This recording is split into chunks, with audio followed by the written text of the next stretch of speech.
Bulletin లో ముందుగా headlines. Visakha port ప్రమాదంలో గల్లంతైన మత్స్యకార కుటుంబాలను వైఎస్ఆర్సీపీ నేతలు పరామర్శ.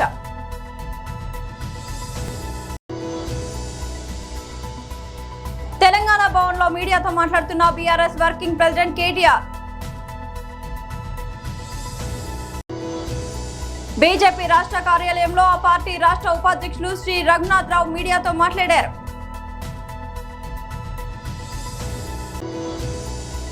నా చివరి సినిమా కూడా ఇక్కడే, లెనిన్ సక్సెస్ మీట్ లో ఏడ్ చేసిన భాగ్యశ్రీ బోర్సే.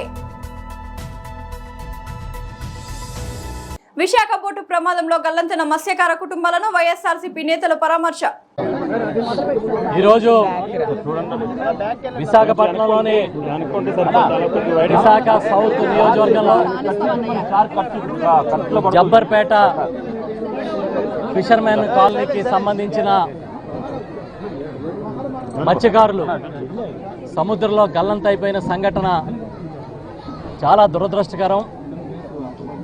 4వ తేదీన సంఘటన జరిగితే ప్రభుత్వం కనీసం స్పందించకుండా ఏదో కంటి తుడుపు చర్యలాగా గాలింపు చేసాం, దొరకలేదు, చనిపోయారు అనుకోండి అన్నట్టుగా బాధ్యతారాహిత్యంగా ప్రవర్తించడం చాలా దుర్మార్గం అని చెప్పి చెప్తూ ఉన్నాం. ఇప్పుడే మేమందరం స్థానికంగా ఉన్న వైఎస్ఆర్ పార్టీ నాయకులందరం ఈరోజు ఇక్కడికి వచ్చి ఆ కుటుంబాలని పరామర్శించాం. మా పార్టీ అధ్యక్షులు మాజీ ముఖ్యమంత్రి వర్యులు జగన్మోహన్ రెడ్డి గారు మమ్మల్ని అందరినీ వెళ్ళి ఆ కుటుంబ సభ్యుల్ని కలిసి ధైర్యం చెప్పి పంపించారు. స్థానిక శాసనసభ్యులు వాసుపల్లి గణేష్ కుమార్ గారు కానీ, మాజీ మంత్రివర్యులు డాక్టర్ అప్పలరాజు గారు కానీ, మాజీ మంత్రివర్యులు అమర్నాథ్ గారు, అదేవిధంగా మన విజయనగరం జడ్పీ చైర్మన్ గారు చిన్న శ్రీని గారు, విశాఖపట్నం జిల్లా అధ్యక్షులు కేకే రాజు గారు, ఎమ్మెల్సీ గారు వరదు కళ్యాణి గారు, ఇతర ముఖ్య నాయకులు అందరూ కూడా ఇక్కడ రావడం జరిగింది. నిజంగా వాళ్ళ బాధ వింటే మన కళ్ళు చెమర్చాయి. ఇంకా ముక్కు పచ్చలారని పిల్లల్ని ఒళ్ళో పెట్టుకుని తన భర్త వస్తాడేమో, తన కొడుకు వస్తాడేమో అని ఒక తల్లి, తన భర్త వస్తాడేమో అని ఒక భార్య ఎదురు చూస్తున్న ఆ సంఘటన చూస్తుంటే, వాళ్ళని చూస్తుంటే చాలా బాధేసింది. మానవత్వంలో ఎవరైనా సరే స్పందిస్తారు, కానీ ఈ ప్రభుత్వం ఇది మానవత్వం లేని ప్రభుత్వం. కనీసం బాధ్యత కూడా లేకుండా వాళ్ళ కోసం ఎక్కడన్నా బతికున్నారేమో, ఏ విధంగా వీళ్ళని మనం ఐడెంటిఫై చేయాలనే గాలింపు చర్యలు కూడా చేయకుండా వదిలిపెట్టేశారు. 3 మెన్ కమిటీ వేశారు. ఆ కమిటీ ఓలా నివేదిక ఇస్తుంది. అధికారులు ఒకలాంటి నివేదికలు చెప్తారు, ఒకదానికి పొంతన లేదు.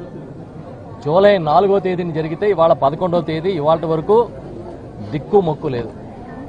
ఇది ప్రభుత్వ నిర్వాహకం. పైగా హోంమంత్రి గారేమో వీడియో కాల్ మాట్లాడారంట వాదార్చడానికి. ఆమె ఈ జిల్లా మంత్రి, విశాఖపట్నం జిల్లా మంత్రి. ఈ రాష్ట్రంలో కాదు, దేశంలోనే కాదు, ప్రపంచంలో ఎక్కడ ఏదైనా ఇమీడియట్గా స్పందించే తెలుగుదేశం పార్టీలో చాలా కీలకమైన నాయకురాలని ఇక్కడికి రావడానికి తీరిక లేదు. ఇక్కడికి వచ్చి తెలంగాణ భవన్లో మీడియాతో మాట్లాడుతున్న బీఆర్ఎస్ వర్కింగ్ ప్రెసిడెంట్ కేటీఆర్. నేను మళ్ళీ తెలుసుకునే చెప్తున్నా. 11 గంటలకు ఇవాళ అక్కడ ప్రవాహం ఎంత ఉంది కన్నెపల్లి దగ్గర అంటే 93.5 మీటర్లకే మీరు అక్కడ పంపులు ఆన్ చేయొచ్చు. ఇవాళ ఈ నిమిషానికి అక్కడ 96.79 మీటర్ల మీదికెళ్ళి గోదావరి నది ప్రవహిస్తూ ఉన్నది. అంటే మేడిగడ్డతో సంబంధం లేకుండానే, మేడిగడ్డ బ్యారాజ్ను ఆ గేట్లను ముట్టకుండానే, దించకుండానే, కనీసం వాటి విషయంలో ఏమి చేయకుండా యాజ్ ఇట్ ఈజ్ ఉంచుతూనే మీరు బ్రహ్మాండంగా నీటిని పంపింగ్ చేయవచ్చు. దీనివల్ల ఏం జరుగుతుంది? ఇవాళ కన్నెపల్లి దగ్గర ఏదైతే ఇవాళ నదీ ప్రవాహం ఉన్నదో, మేము సిడబ్ల్యూసీ లెక్కల ఆధారంగా నేను చెప్తా ఉన్నాం. ఈ ప్రవాహం ఇప్పుడు జూలైలో ఉన్నాం మనం, జూలై 11 ఈరోజు. ఈ రోజు నుంచి అక్టోబర్ వరకు, ఎందుకంటే గత 50-60 సంవత్సరాల డేటా అధ్యయనం చేసిన తర్వాత సిడబ్ల్యూసీ రిపోర్ట్ ప్రకారం ఇక్కడ ఈ కన్నెపల్లి దగ్గర అక్టోబర్ వరకు ఇదే తీరుగా ప్రవాహం కొనసాగుతూనే ఉంటుంది. అంటే ఈ రోజు నుంచి అక్టోబర్ అంటే 100 రోజులు. ఈ 100 రోజులు అంచనా వేస్తే రోజుకు 2 టీఎంసీల లిఫ్టింగ్ కెపాసిటీ కర్నేపల్లి పంప్ హౌస్ నుంచి కేసీఆర్ గారి నాయకత్వంలో మేము ఆ రోజు నిర్మాణం చేసినాం. అంటే రోజుకు 2 టీఎంసీలు 100 రోజులు అంటే 200 టీఎంసీలు. 200 టీఎంసీలు కనుక మనం చూసినట్టయితే total storage capacity on Godavari మొత్తం చూస్తే మీరు 418 టీఎంసీ, ఇప్పుడున్న దానిలో 94 టీఎంసీలు. అంటే ఇంకొక 100 రోజులు లిఫ్టింగ్ చేస్తే 200 టీఎంసీల నీళ్లు లిఫ్ట్ చేయొచ్చు. దాంతో ఏమవుతుంది? మిడ్ మానేర్ నిండుతుంది, లోవర్ మానేర్ నిండుతుంది, ఎస్ఆర్ఎస్పి నిండుతుంది, మల్లన్న సాగర్ నిండుతుంది, కొండపోచమ్మ సాగర్ నిండుతుంది, అనంతగిరి రిజర్వాయర్ అది నిండుతుంది, మలక్పేట రిజర్వాయర్ నిండుతుంది, బస్వాపూర్ రిజర్వాయర్ కూడా నిండుతుంది. మొత్తం ఈ గోదావరి బేసిన్ అంతా సస్యశ్యామలం చేసే అవకాశం ఇవాళ ఈ రాష్ట్ర ప్రభుత్వానికి ఉంది అంటూ నేను, మా మధుసూనాచారి గారో, మా ప్రశాంత్ రెడ్డి గారో, మా రాజయ్య గారో, మా రమణారెడ్డి గారో చెప్పట్లేదు, చెబుతున్నది తెలంగాణ రిటైర్డ్ ఇంజనీర్ల సంఘం. దశాబ్దాలు తెలంగాణ కోసం పరితపించిన వాళ్ళు, దశాబ్దాలు ఈ ఇరిగేషన్ రంగంలో అనుభవం ఉన్నవాళ్ళు, వాళ్ళు చెప్తున్న మాట స్పష్టంగా మీరు నీళ్లు లిఫ్ట్ చేయవచ్చు మేడిగడ్డ ముట్టకుండానని చెప్పి స్పష్టంగా చెప్తా ఉన్నారు. అయితే ముఖ్యమంత్రి గారికి కొన్ని బేసిజాలు అడ్డం వస్తూ ఉన్నాయి. వారికి నేను ఇంకొక మాట కూడా చెప్తా ఉన్నాను. వారు నిన్న బోడిగుండుకి శంకరాచార్యులకు ముడిపెట్టినట్టు, అదేమంటారు మన బోడిగుండుకు మోకాలకు ముడిపెట్టినట్టు, పీర్ల పండుగకు శంకరాచార్యులకు ముడిపెట్టినట్టు ఇష్టం వచ్చినట్టు మాట్లాడినారు. వాస్తవం ఏంటి అంటే మేడిగడ్డ బ్యారేజ్ ముట్టే అవసరం లేదు, నెంబర్ 1. నెంబర్ 2, మరి కన్నెపల్లిలో పంప్ హౌస్లో మోటార్లు చాలు చేస్తే నీళ్ళు ఎక్కడ పోతాయి? ఎక్కడ పోతాయి అంటే అన్నారం నుంచి సుందిల నుంచి ఎల్లంపల్లి నుంచి పైకి మిడిమానేరు పోతాయి. మరి అన్నారం సుందిల విషయంలో ఏదో ఉన్నది అని మాట్లాడినారు. అయ్యా రేవంత్ రెడ్డి గారు, ఇరిగేషన్ మంత్రి ఉత్తమ్ కుమార్ రెడ్డి గారు, మీకు నేను చెప్పేది ఒకటే, మీ ఇంజనీర్లు చెప్తున్నారు మాకు, ఎవరో కాదు, అన్నారంలో సుందిలలో మీరు గ్రౌటింగ్ పని అయిపోయింది, అక్కడ గ్రౌటింగ్ ఏదైతే చేయాల్సి ఉండే పని అయిపోయింది, అక్కడ నీళ్లు పరిమిత సంఖ్యలో, ఇది నేను చెప్పట్లే, మళ్ళీ ఇది కూడా రిటైర్డ్ ఇంజనీర్లు చెప్పినారు, చాలా స్పష్టంగా చెప్పారు. ఏం చెప్పారు వారు? ఏమన్నారంటే నేను చదివి వినిపిస్తాను. Minimum drawdown level 90. బీజేపీ రాష్ట్ర కార్యాలయంలో ఆ పార్టీ రాష్ట్ర ఉపాధ్యక్షులు శ్రీ రఘునాథరావు మీడియాతో మాట్లాడారు. 2047 కల్లా వికసిత్ భారత్ అనే లక్ష్యంతో దేశంలో ఉన్న అన్ని రాష్ట్రాలను డెవలప్ చేయాలి. దీంట్లో భాగంగా మన తెలంగాణ రాష్ట్రం యొక్క అభివృద్ధిని దృష్టిలో పెట్టుకొని ఇటీవల తాడిచెర్ల 2 కోల్ బ్లాక్ మన సింగరేణికి వేలంపాట లేకుండా, ఆక్షన్ లేకుండా డైరెక్ట్ అలొకేషన్ బేసిస్ మీద తాడిచెర్ల 2ని సింగరేణికి అప్పచెప్పడం జరిగింది. గతంలో తాడిచెర్ల 1 కోల్ బ్లాక్ యూపీఏ ప్రభుత్వం ఉన్నప్పుడు అది సింగరేణికి ఇస్తే అప్పుడున్న ప్రభుత్వము సింగరేణితోటి ఆ కోల్ బ్లాక్ నడపడం కాదు అని చెప్పి దాన్ని వాపస్ ఇస్తే అది జెన్కో ద్వారా ఇవాళ ఒక ప్రైవేట్ కంపెనీకి అప్పచెప్పడం జరిగింది. ఈరోజు సింగరేణిలో ఆర్థిక సంక్షోభం ఉన్నది. రాష్ట్ర ప్రభుత్వము బొగ్గు కొంటుంది కానీ సింగరేణికి బకాయిలు చెల్లించడం లేదు.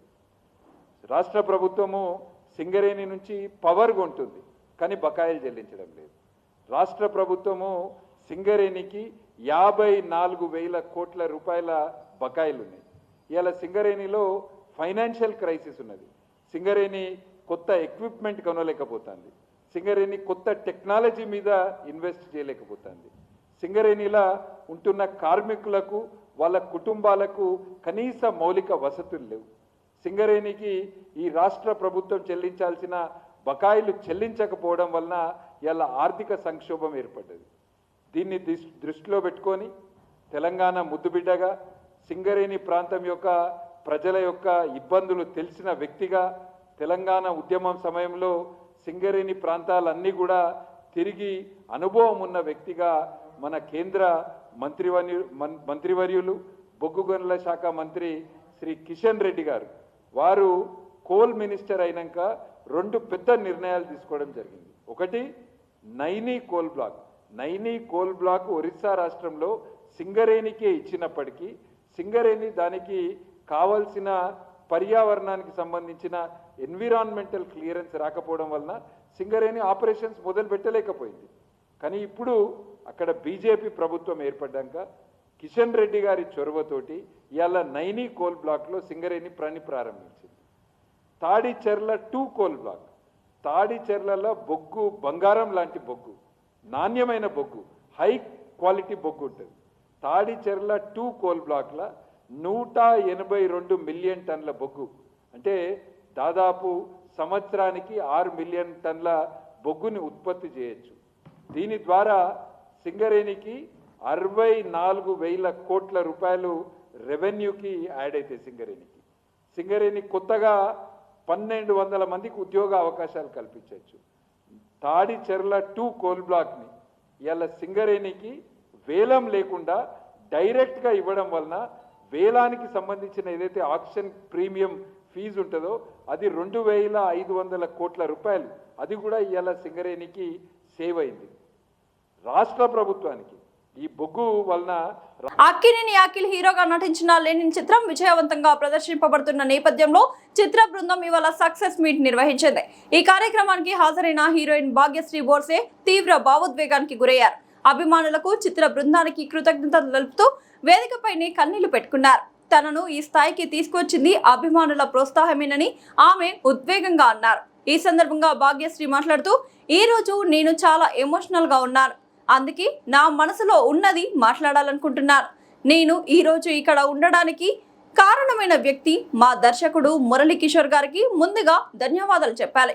మీరు నాకు భారతి పాత్ర ఇవ్వకపోయి ఉంటే ఈ రోజు నాకు ఇంతటి ప్రశంసలు దక్కేవి కావు. నా మీద నమ్మకం ఉంచి నన్ను భారతిగా తెరపై నిలబెట్టినందుకు మీకు ఎప్పటికీ రుణపడి ఉంటాను అని దర్శకుడికి కృతజ్ఞతలు తెలిపారు. అనంతరం హీరో అఖిల్ గురించి మాట్లాడుతూ, అఖిల్ నువ్వు ఎంత కష్టపడ్డావో పక్క నుండి నేను చూశాను. గత 10 ఏళ్లుగా నీ ప్రయాణం నాకు తెలియకపోయినా అనుకున్న ఫలితాలు రానప్పుడు ఎలా ఉంటుందో నేను ఊహించగలను. రక్తం, చెమట, కన్నీళ్లు చిందించి పనిచేశా. సెట్లో ఒక్క క్షణం కూడా ఖాళీగా కూర్చోవడం నేను చూడలేదు. ప్రతిదీ సరిగ్గా జరగాలని తప్పించేవాడివి. నువ్వు ఇంతటి ప్రేమకు, విజయానికి అర్హుడివి. 10వ తేదీన నీకు విజయం వస్తుందని చెప్పారు, అది వచ్చింది. అఖిల్ నువ్వు వచ్చేసావు. నీతో కలిసి మళ్ళీ నటించడానికి ఎంతో ఆసక్తిగా ఎదురు చూస్తున్నాను. నువ్వు ఒక అద్భుతమైన పెర్ఫార్మర్ అంటూ ప్రశంసించారు. చివరగా తన అభిమానుల గురించి మాట్లాడుతూ భాగ్యశ్రీ తీవ్ర భావోద్వేగానికి లోనయ్యారు. కన్నీళ్లను ఆపుకోలేకపోయారు. గత ఏడాదిన్నరగా నా ప్రయాణంలో ఎన్నో ఒడిదుడుకులు ఎదుర్కొన్నాను. నేను కింద పడిపోయిన ప్రతిసారి నా అభిమానులు పంపిన మెసేజ్లు, రీల్స్, వారు చూపిన నిరంతర ప్రోత్సాహమే నన్ను ఈ రోజు ఇక్కడ నిలబెట్టింది అంటూ ఆమె కన్నీటి పర్యంతమయ్యారు. కొద్దిసేపటి తర్వాత తేరుకుని, నేనొక్కటే చెప్పాలనుకుంటున్నాను, హైదరాబాద్ నా కర్మభూమి. నా చివరి సినిమా కూడా ఇక్కడే చేయాలని కోరుకుంటున్నాను. అందరికీ నా హృదయపూర్వక ధన్యవాదాలు అని తన ప్రసంగాన్ని ముగించారు. మురళీ కిషోర్, అబ్బూరు దర్శకత్వంలో తెరకెక్కిన యాక్షన్ ఎంటర్టైనర్ లెనిన్ చిత్రంలో అఖిల్ సరసన భాగ్యశ్రీ బోర్సే భారతి అనే పాత్రలో నటించారు. ఈ చిత్రం బాక్స్ ఆఫీస్ వద్ద మంచి స్పందనతో దూసుకుపోతోంది. ఈ సినిమాకు నవీన్ కుమార్ సినిమాటోగ్రఫీ అందించగా తమన్ సంగీతం సమకూర్చారు. నవీన్ నూలి ఎడిటర్ గా వ్యవహరించారు. కొత్బల్లాపూర్ నియోజకవర్గం మాజీ కార్పొరేటర్ సురేష్ రెడ్డిపై వచ్చిన విమర్శలకు ఘాటుగా సూటిగా సమాధానమిచ్చిన బీఆర్ఎస్ పార్టీ నాయకులు ఈ మేరకు మాట్లాడుతూ, ముందుగా ఈ పత్రికా సమావేశానికి ఇచ్చేటటువంటి పత్రికా మిత్రులందరికీ బీఆర్ఎస్ పార్టీ నుంచి ధన్యవాదాలు తెలియజేస్తున్నాము. మరి మన డివిజన్లో నిన్న మొన్నటి నుంచి ఎవరో కొత్త కొత్త నాయకులు మేము కాంగ్రెస్ పార్టీ అని బట్టలు చెప్పుకుంటున్నారు. అయ్యా, మీకు ముందుగా నేను హెచ్చరిస్తున్నా, మీ గౌరవ ముఖ్యమంత్రి కాంగ్రెస్ పార్టీకి చెందిన వ్యక్తి కాదు. ఆయన డైరెక్ట్గా చెప్తున్నాడు, ఆయన పార్టీ ఏంటంటే చిట్టి నాయుడు అండ్ పార్టీ మెయింటైన్ చేస్తున్నాడు. కాంగ్రెస్ పార్టీ సీనియర్ నాయకులందరూ ఆయనకు వ్యతిరేకంగా ఎన్నిసార్లు ఢిల్లీకి వెళ్ళి ఆయన మీద కంప్లైంట్ ఇచ్చారో మీరు తెలుసుకోవాలి. ముందుగా మీరు ఏ పార్టీలో ఉన్నారో సరైన అవగాహనతో మాట్లాడితే మంచిగా ఉంటుందని చెప్పేసి ఈ మీడియా ముఖంగా తెలియజేస్తున్నాను. అలాగే మా నాయకుడు, ప్రజలు మెచ్చిన నాయకుడు, జిహెచ్ఎంసీలో అత్యధిక మెజారిటీ సంపాదించిన నాయకుడిని మీరు ఏదైతే విమర్శిస్తున్నారో, ఆ రోజు శ్రీశైలం గౌడ్ భిక్ష పెడితే మా నాయకుడు కార్పొరేటర్ కాలేదు. మా నాయకులు భిక్ష పెట్టిన తర్వాతనే ఈయన ఎమ్మెల్యే అయ్యిండు. ఇది బాగా గుర్తు చేసుకోండి. ఆ రోజు ఆయన దగ్గరికి వెళ్ళి జరిగేటప్పుడు ఛాలెంజ్ చేసి మరీ జరిగిర్రు. మీరు జన్మలో మేము లేకపోతే ఎమ్మెల్యే గారు ఎప్పటికీ మాజీలే అని చెప్పేసి ఛాలెంజ్ చేసి వెళ్ళిన నాయకులు మా నాయకుల గురించి ఇంకోసారి బహిరంగంగా ఎక్కడైనా మాట్లాడితే బీఆర్ఎస్ పార్టీ తరఫు నుంచి మీకు మాత్రం ఇళ్లలోకి వెళ్ళి బయటికి వెళ్లకుండా చేస్తామని చెప్పేసి తెలియజేస్తున్నాను. అలాగే ఈ దూలపల్లి గురించి మొన్న మాట్లాడుతూ మాజీ ఎమ్మెల్యే గారు కొబ్బరికాయ కొట్టారు, ఆయనే శాంక్షన్ చేయించారని మీరు మాట్లాడుతున్నారు. మీకు తెలుసా మా ఎమ్మెల్యే గారు గౌరవ ఇక్కడ జిల్లా మంత్రి దగ్గరికి వెళ్ళి ఎన్నిసార్లు వినతి పత్రాలు ఇచ్చారో? మా ఎమ్మెల్యే గారు చేయబట్టే ఆ రోడ్డు శాంక్షన్ అయిందని చెప్పేసి కూడా తెలియజేస్తున్నాము. అయినా ఎలాంటి ప్రోటోకాల్ లేని వాళ్ళు వచ్చి ఎలా శంకుస్థాపన చేస్తారు అంటే మీ పార్టీలో ప్రోటోకాల్ కూడా మెయింటైన్ చేయరా? మీరు ప్రోటోకాల్ ఉన్న వ్యక్తి ఒకళ్ళన్నా ఉండుంటే ఇవాళ ఈ ప్రెస్ మీట్ పెట్టే అవకాశం మాకు ఉండేది కాదు. కాబట్టి ఈ ప్రెస్ మీట్ పరంగా మీ కాంగ్రెస్ పార్టీ నాయకులు ఎవరైనా మా నాయకుల గురించి కానీ మా కార్యకర్తల గురించి కానీ మాట్లాడితే మాత్రం బాగుండదని తీవ్రంగా హెచ్చరిస్తున్నాను. జై తెలంగాణ. బులెటిన్ ముగించే ముందు హెడ్లైన్స్ మరోసారి. విశాఖ పోర్టు ప్రమాదంలో గల్లంతైన మత్స్యకార కుటుంబాలను వైఎస్ఆర్సీపీ నేతలు పరామర్శ.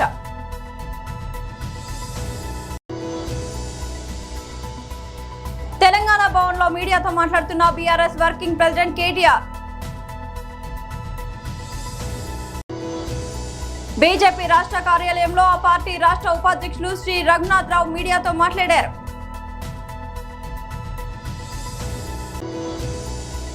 నా చివరి సినిమా కూడా ఇక్కడే, లెనిన్ సక్సెస్ మీట్ లో ఏడ్ చేసిన భాగ్యశ్రీ బోర్సే.